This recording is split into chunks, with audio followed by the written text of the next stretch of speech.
tentang partisipasi Anda nih di 0735481800 atau juga SMS, bisa juga WA di 0811-7241-800. Acara ini persembahan dari RPPL Radio BKM FM, Dinas Komunikasi dan Informatika Aku Timur, yang bekerja sama dengan Kementerian Agama Aku Timur dan didukung oleh Basnas Kabupaten Aku Timur. Ya, assalamualaikum Ustaz. Waalaikumsalam warahmatullahi wabarakatuh. Sehat Tat, ya? Alhamdulillah. Oke, Ibu juga sehat? Sehat ya, alhamdulillah. Baik, sahabat BKM FM, mudah-mudahan apa yang kita kaji hari ini bermanfaat untuk kita semuanya. Dan langsung saja kita dengarkan tausiah terkait dengan apa itu subhat. Silakan Ustaz.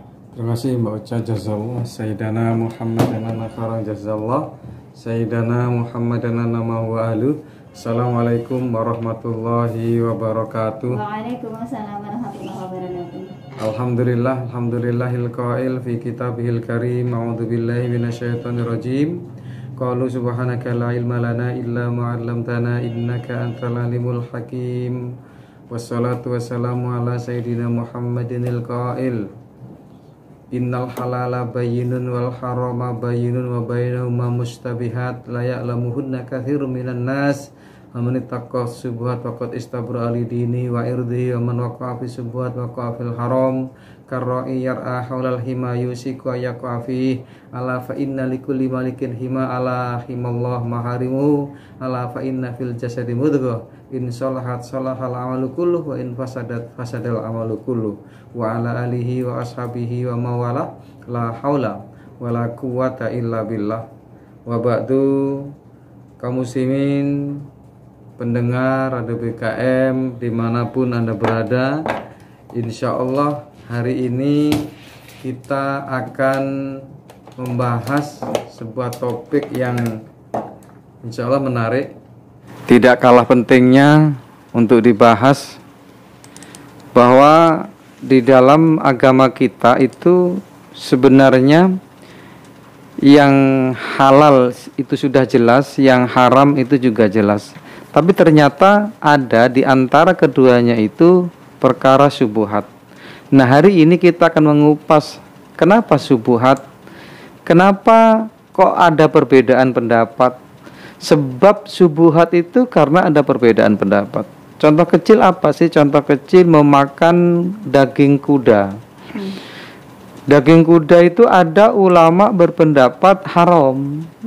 Ada ulama berpendapat halal. Yang mana? Nah, perkara ini yang disebut perkara syubhat.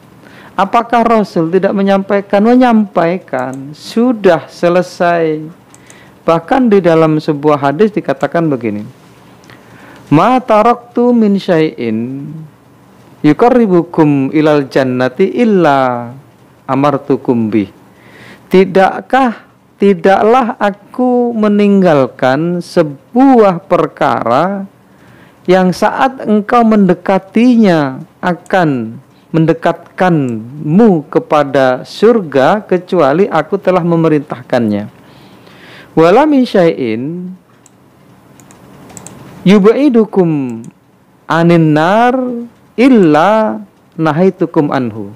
Dan tidaklah aku meninggalkan, kata Rasul, perkara yang kalau engkau menjauhinya, engkau akan terjauhi dari neraka kecuali aku telah melarangnya.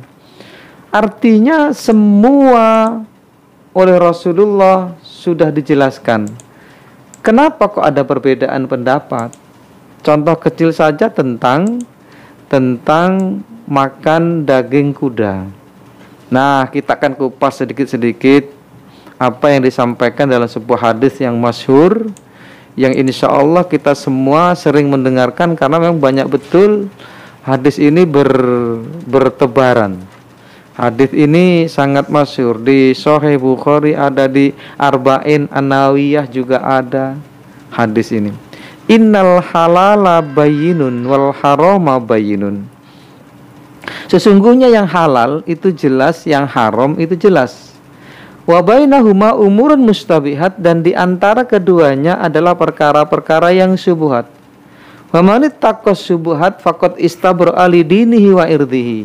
Dan siapa orang yang menghindari perkara syubhat, maka sebenarnya dia telah menolong agama dan dirinya. Wa man waqa'a fi syubhat waqa'a fil haram. Dan siapa orang yang terkena hal syubhat, maka dia sudah terkena atau terjerumus kepada perkara yang haram. Nah, bagaimana kalau kita kembalikan kepada hukum memakan kuda? Lebih baik dihindari apa dimakan? Kira-kira Mbak. Sebaiknya dihindari untuk tidak makan daging kuda atau makan daging kuda? Dihindari. Karena bingung ya. Bingung karena subuhat itu perkara subuhat. Ini kecil loh. Kalau kodok gimana? Nah gitu. Ini masalah makan, nanti ada lagi kajian yang bukan masalah makanan. Ya contoh kemarin lah pemilu kan gitu. Ada bagi-bagi duit. Gitu terima kan? tangga gitu ya. Walaupun kemarin sudah saya bahas sih sama Mbak Yola tentang nggak semua itu riswah, nggak semua itu nyogok. Gini sepertinya, ada 2 orang calon kepala desa. Satu ini orang jahat.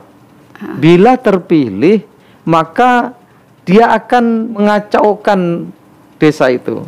Masyarakat tahu kalau dia terpilih pasti hancur dunia ini. Desa itu pasti akan menjadi desa prostitusi, desa judi, desa mabuk-mabuk dan sebagainya. Kenapa? Karena hobinya itu.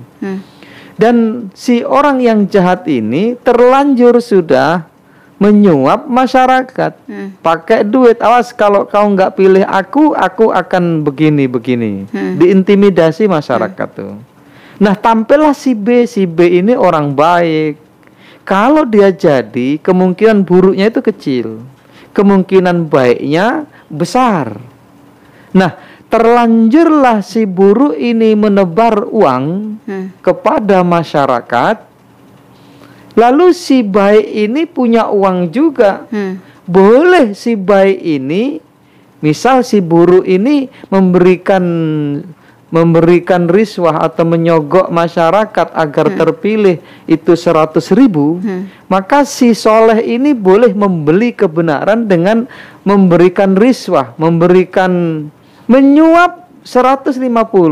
Itu bukan menyuap dalam konteks sebagian ilmu fikih, sebagian ilmu fikih itu bukan konteksnya sedang menyuap yang tidak boleh, tapi menyuap yang boleh, yang dinilai membeli kebenaran.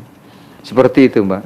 Walaupun itu kemarin sudah kita bahas nih di hari Jumat. Nah hari ini kita mungkin flashback sebentar tentang apa yang terjadi kemarin. Mayoritas ulama berpendapat bahwa yang terjadi kemarin itu adalah perkara syubhat. Ada ulama yang membolehkan. Kenapa membolehkan? Ya itu kan bukan suap, hadiah. Kan gitu.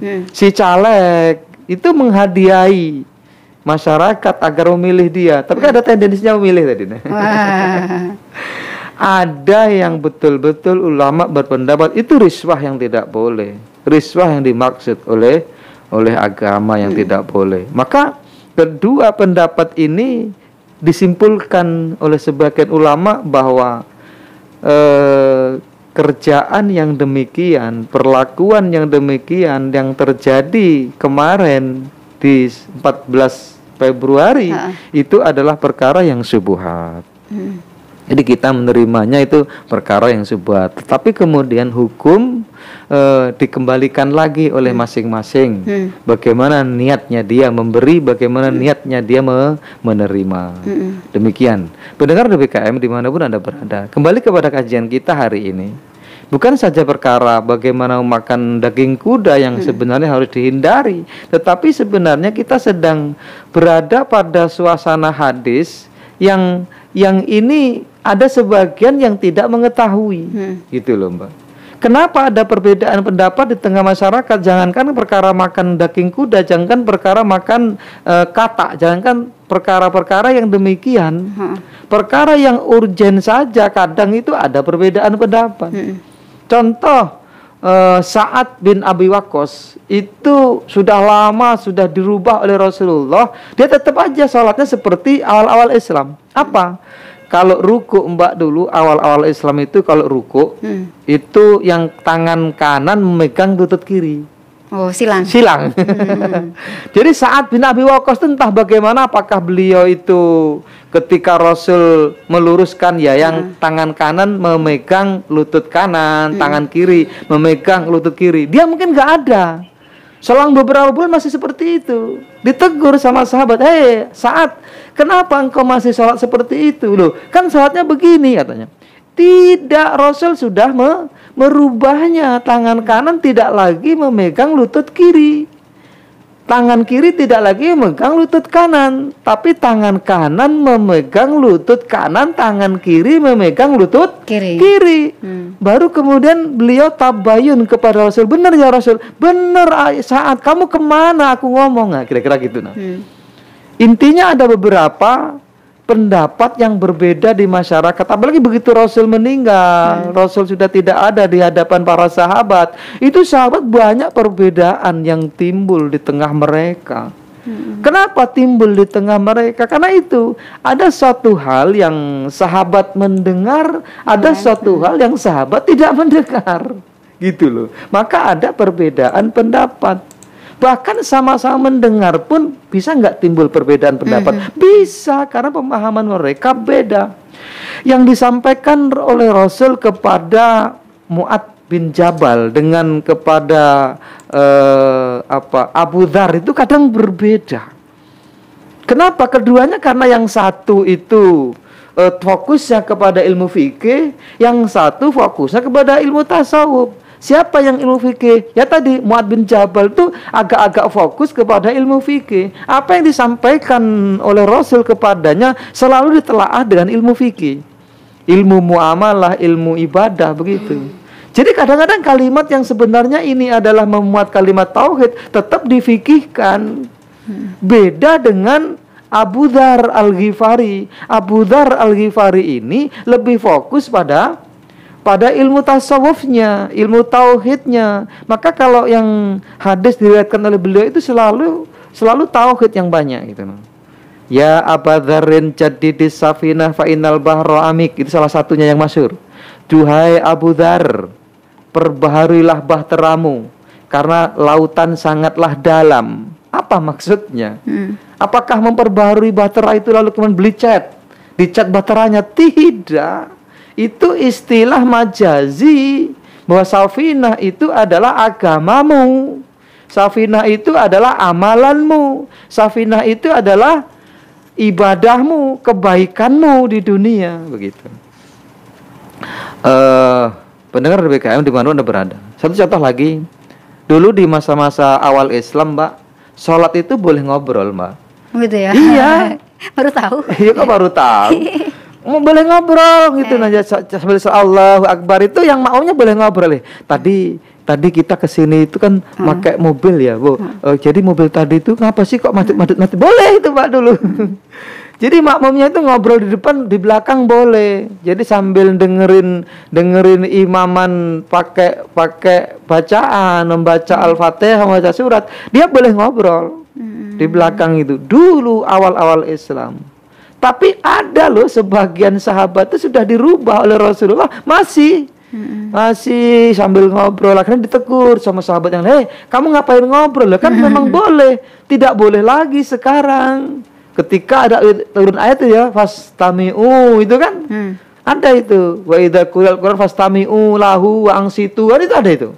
Setelah turunnya ayat itu baru tidak boleh ngobrol. Nah ini jadi banyak betul hal-hal yang memang bukan menimbulkan ya, tapi melahirkan potensi-potensi untuk berbeda. Seorang majikan memerintahkan kepada anak buahnya satu perintah, itu kadang responnya berbeda. Yang satu merespon demikian letterlek bahasanya, yang satu merespon demikian. Nah nanti makanya ada ihsan, Mbak. Dalam Islam itu ihsan itulah yang menyempurnakan. Ihsan itu sebenarnya melahirkan kebijaksanaan, bukan kebijakan ya, kebijaksanaan. Contoh kecil begini. Ada seorang guru memerintahkan muridnya untuk menaruh gelas di atas meja. Sudah benar belumkah anak ini kalau menaruh gelas di atas meja tapi di pinggir. Sudah benar belum? Belum. Sudah benar. Wong perintahnya menaruh menaruh di atas meja. Meskipun gawing, tahu gawing enggak ya? Gawing ki apa ya? Gawing itu di ujung, kalau mungkin kena sedikit saja udah jatuh gitu. Itu gawing namanya. Boleh si anak ini gugur kewajiban dia menaruh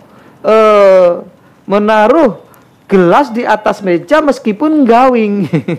Meskipun di ujung atau di pinggir dari meja itu. Tetapi bagi orang yang punya ihsan, bagi orang yang punya kebijaksanaan, tidak. Meskipun perintahnya di atas meja dan semua meja itu sama bagi bari'atun minadh-dhimmah, lepasnya tanggung jawab, tapi seorang yang punya ihsan, seorang yang punya agama, seorang yang ada kehati-hatian, seorang yang kebijaksanaannya timbul, seorang yang bijaksana adalah murid yang menaruh gelas di tengah meja, Mbak. Nah, begitu. Jadi jangan sampai kita seperti ini kan, walikulli malikin hima. Sesungguhnya setiap raja itu punya batas-batasan. Wa inna himallahi maharimuhu, dan batas-batasnya Allah itu adalah yang haram-haram. Nah gitu kan. Karra'i yar'a haulal hima yusiku ayyaqafi. Seperti penggembala yang menggembalakan kambing-kambingnya di dekat tanah batas yang haram, tanah larangan, yusiku ayyaqafi, maka tidak menutup kemungkinan ada potensi besar yang kambing-kambingnya akan melampaui batas itu. Maka orang yang bijak, orang yang baik, penggembala yang baik itu adalah penggembala yang bijaksana. Maksudnya apa? Ya, kalaupun toh dia harus menggembalakan kambingnya, jangan deket-deket dengan batas-batas yang dilarang. Itu loh, Mbak. Karena raja itu punya batas. Misal nih, ini batasan tidak boleh untuk diangon, karena di situ ada tumbuh-tumbuhan yang dilarang untuk dimakan oleh kambing. Tapi dia deket-deket sini nih ngembalakannya, yang mungkin hanya 1 meter, 2 meter dari batas yang dilarang tadi. Kira-kira potensi untuk terjerumus besar apa enggak? Besar. Tapi kalau penggembala yang bijak, dia tidak akan membawa gembalaannya di pinggir-pinggir tempat yang dilarang, Mbak. Itu, Mbak. Yang bijak di mana dia? Seorang yang ihsan di mana dia? Di tengah lapangan yang tidak ada batasnya. Maka orang-orang yang seperti ini akan terhindar dari perkara yang syubhat tadi. Hati-hati perkara syubhat. Karena apa? Layak lamuhunna katsirun minan nas. Manusia itu tidak banyak mengetahui tentang perkara ini. Manusia gebiah uyah podo hasine, kalau dalam bahasa Jawanya itu sama aja, dianggapnya sama aja. Dapat uang itu sama aja, yang penting dapat uang. Yang haram aja sulit, apalagi yang halal. Nah ini bahaya ini.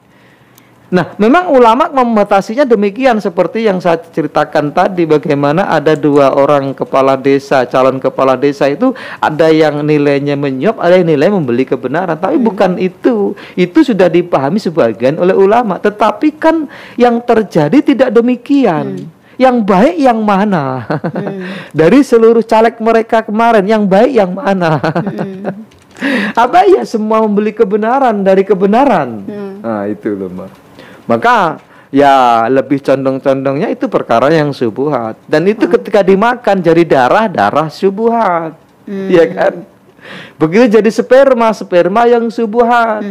Begitu jadi janin yang syubhat. Begitu jadi anak yang syubhat. Maka wajar kalau anak sulit dihindari kelakuan buruknya, sulit untuk dikendalikan orang tuanya. Ada loh zaman ini orang tua memberitahukan, menasihati anak itu takut tuh ada, Mbak. Banyak betul anak berbuat jahat, orang tua nggak mampu memberi nasihat, nggak mampu marahi, nggak mampu memarahinya. Kenapa? Ya barangkali hasil syubhat itu.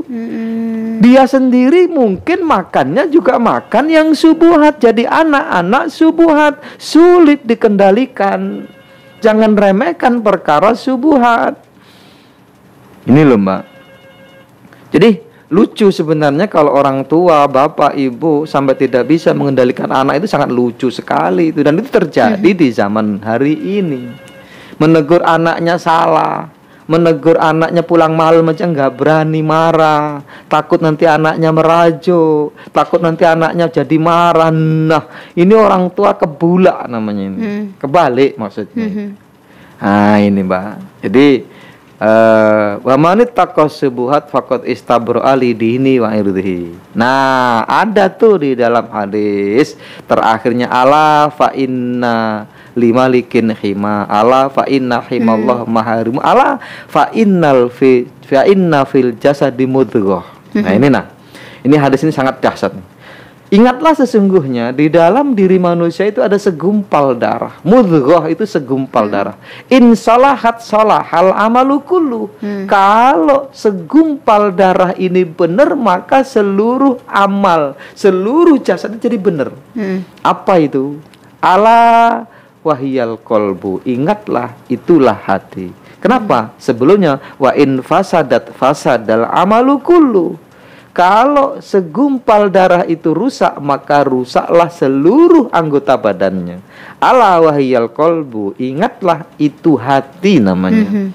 Hati bukan hati yang berbentuk mudghah segumpal darah itu saja, tapi hati yang sebenarnya jiwa.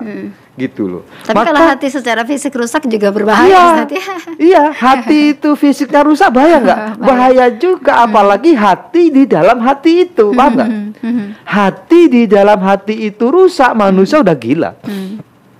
Orang nggak punya kontrol lagi. Maka melatihnya biar hati ini nggak rusak, biar jiwa ini nggak mati, biar jiwa ini terus tumbuh dengan pertumbuhan yang baik.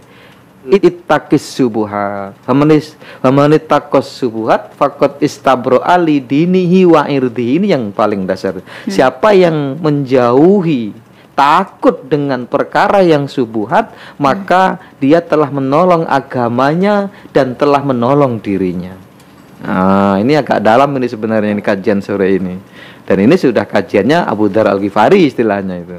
Sahabat yang memang fokusnya di situ. Bahkan di akhir-akhir hidupnya dia nggak mau lagi bersama dengan sahabat-sahabat yang lain yang mengejar kedudukan. Karena betul-betul banyak Mbak Uca yang sahabat itu mengejar kedudukan itu banyak. Seperti Amr bin As. Walaupun beliau ada riwayat mengatakan bahwa salah satu sahabat yang memang juga dijamin masuk surga dari 60 sahabat. Tapi ada yang mengatakan tidak. Tetapi beliau ini Masya Allah sampai perang dengan seorang yang harusnya tidak perang. Kepada siapa? Kepada Aisyah, Sayyidatuna Aisyah. Dia mendukung siapa? Mendukung Muawiyah. Di situ Mbak. Kenapa? Karena pengen dia jadi seorang gubernur di Mesir. Banyak sahabat yang kalau kita baca itu bukan negatif ya, tapi fokusnya. Nah, Abu Dzar Al-Ghifari itu nggak mau Mbak. Begitu akhir-akhirnya dia uzlah di tempat yang jauh dari hiruk pikuk dunia. Dia fokus kepada ibadahnya, dia fokus kepada dirinya. Bukan tidak mau untuk berkecamuk di dalam politik ketika itu, tapi dia melihat sudah banyak yang menyimpang menurut pemahaman dia. Boleh nggak seperti itu? Boleh. Seorang sahabat ada yang seperti itu. Hari ini boleh nggak mengikuti Abu Dzar Al-Ghifari? Boleh. Kalau memang tidak mampu. Kenapa? Karena memang manusia itu tergantung pada apa yang dia pahami. Anta man fahim man tafham. Engkau itu seperti yang engkau pahami. Yang engkau pahami itu apa, ya itulah engkau.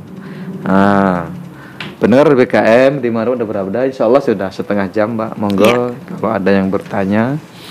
Oke, sahabat BKM dimanapun berada, menarik sekali ya tentang subhat. Jadi banyak di sekitar kita tentang subhat ini, dan bisa jadi barang-barang subhat atau sesuatu yang subhat itu pernah kita rasakan, pernah kita nikmati seperti itu ya. Okay. Apakah subhat fisik atau subhat non fisik? Dua-duanya ada itu Mbak. Oke, dan silakan sahabat BKM yang mau